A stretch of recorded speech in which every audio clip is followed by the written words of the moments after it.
निंद्रा से उठकर प्रजा का श्री राम को वन में न पाना। सहस्त्र उज्जवल किरणों से युक्त सूर्य मानो ये कहता हुआ कि उत्तम गुणवान पुत्र दशरथ स्वर्ग में पहुंच गया। उनके चारों पुत्र नगर से बाहर कहीं रहते ही। उन पुत्रों भरत और शत्रुघ्न के आने तक मैं ही इस नगर की रक्षा करूंगा। प्रकाश में रथ पर आरूढ़ होकर उज्जवल कर रूपी करवाल लिए हुए प्रकट हुआ। मत्स्यों से पूर्ण समुद्र ने नगाड़े बजाई। देवताओं ने स्तुति पाठ किया। संसार के लोगों ने वंदना की। राम के पीछे पीछे आए हुए लोग जो इस प्रकार दुखी थे कि उतना दुखी अन्य कोई नहीं हुआ था, बेसुध होकर निंद्रा में डूबे थे।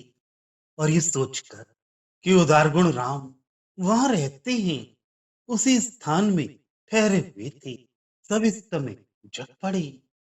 फिर करुणा से पूर्ण विशाल कमल सदृश नैनों वाले घनश्याम राम को कहीं न देखकर विकल हुए और ये कहकर कि कभी बंद न होने वाले हमारे मित्रों ने आज बंद होकर हमें धोखा दिया। दुखी होकर धरती पर लौट गए। वे लोग राम का अन्वेषण करने के लिए आठों दिशाओं में दौड़ते, किंतु मार्ग मध्य गिर पड़ते। ये कहते कि अहो हमारे प्रभु हमें दुख के समुद्र में निमज्जित करके चले गए। उन्होंने कितना क्रूर कार्य किया है। वे घना दंड कारण इसी धरती पर है। अपनी बुद्धि से हम उसे ढूंढकर पहचानेंगे। हम यूं चुप पड़े नहीं रह सकते। हम उस वन की ओर गए हुए रथ के चक्रों के चिन्हों को पकड़कर आगे चलेंगे। रथ के चक्रों के चिन्ह को खोजते हुए जाने वाले लोगों ने रथ के चिन्हों को अयोध्या नगर की ओर लौटते हुए देखा। उससे उनके प्राण स्वस्थ हुए। वे सोचने लगे कि डरने की आवश्यकता नहीं, प्रभु अयोध्या पहुंच गए हैं। इस पर आनंदित होकर वे यूं घोष कर उठे जैसे वज्रयुक्त आकाश और समुद्र एकत्र होकर शब्द कर उठे हों। उन नगर निवासियों ने विचार किया, वसंत के साथी मनमथ के रूप गर्भ को मिटाने वाले राम अयोध्या को लौट गए हैं। उनकी दशा इस प्रकार हुई जैसे उपकार करने वाले सर्प के भयंकर वक्र दंत के दंश थे। उनके शरीर में बहे हुए विष को दूर करने का अपूर्व औषध अमृत उन्हें मिल गया हो और उससे उनके प्राण स्वस्थ हो गए हों। ज्यों ज्यों वे मार्ग में बढ़ते जाते थे, त्यों तो उस रथ के चक्रों का ही चिन्ह देखते थे।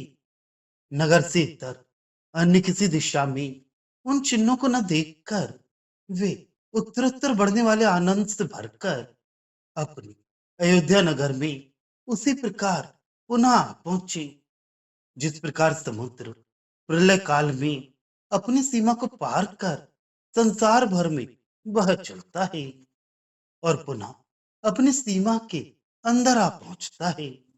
नगर में पहुंचने पर उन लोगों ने सुना कि चक्रवर्ती स्वर्ग सिधार गए।